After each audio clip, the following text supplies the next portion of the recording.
మరువ తరమా ఇలాంటి love stories మన తెలుగు మూవీస్ లో కొత్తేం కాదు. కానీ జనరేషన్ మారుతున్న కొద్దీ ప్రేమను చూసే విధానం మాత్రం మారుతూనే ఉంటుంది. అలాంటి కొత్త తరపు భావోద్వేగాన్ని, రిలేషన్షిప్ కన్ఫ్యూజన్ ని చూపించే ట్రయాంగిల్ లవ్ స్టోరీగా వచ్చిన ఈ సినిమా ఇప్పుడు ఈటీవీ విన్ లో స్ట్రీమింగ్ అవుతుంది. సింపుల్ గా వచ్చే స్టోరీ లైన్, అన్వి అనే అమ్మాయి రిషిని ప్రేమిస్తుంది.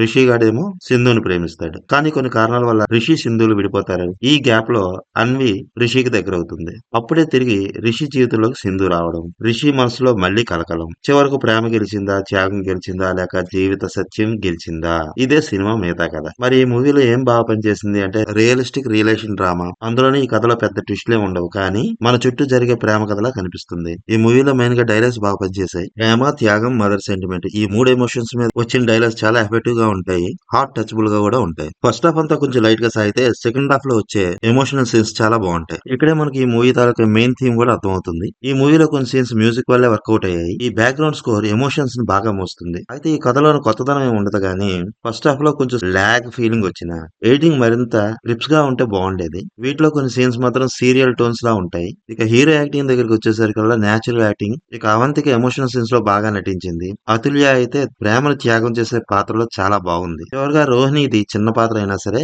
ఆమె ప్రభావం మాత్రం ఎక్కువగానే ఉంది. ఓవరాల్ గా మరో తరమా ఇదేం కొత్త కథ కాదు, కానీ మనం చూసిన ప్రేమను, మనమే అనుభవించిన భావాలను సింపుల్ గా గుర్తు చేస్తుంది. ఇది కమర్షియల్ లవ్ స్టోరీ కాదు, ఇది relationship reality story. Youth connect అయ్యే emotional love drama. One time watchable. Triangle love స్టోరీలు ఇష్టపడేవారు, ఎమోషనల్ రిలేషన్ మూవీస్ అభిమానులు, రియలిస్టిక్ ప్రేమ కథలు ఇష్టపడే యూత్, వీళ్ళందరూ ఒక్కసారి చూడాల్సిన సినిమా.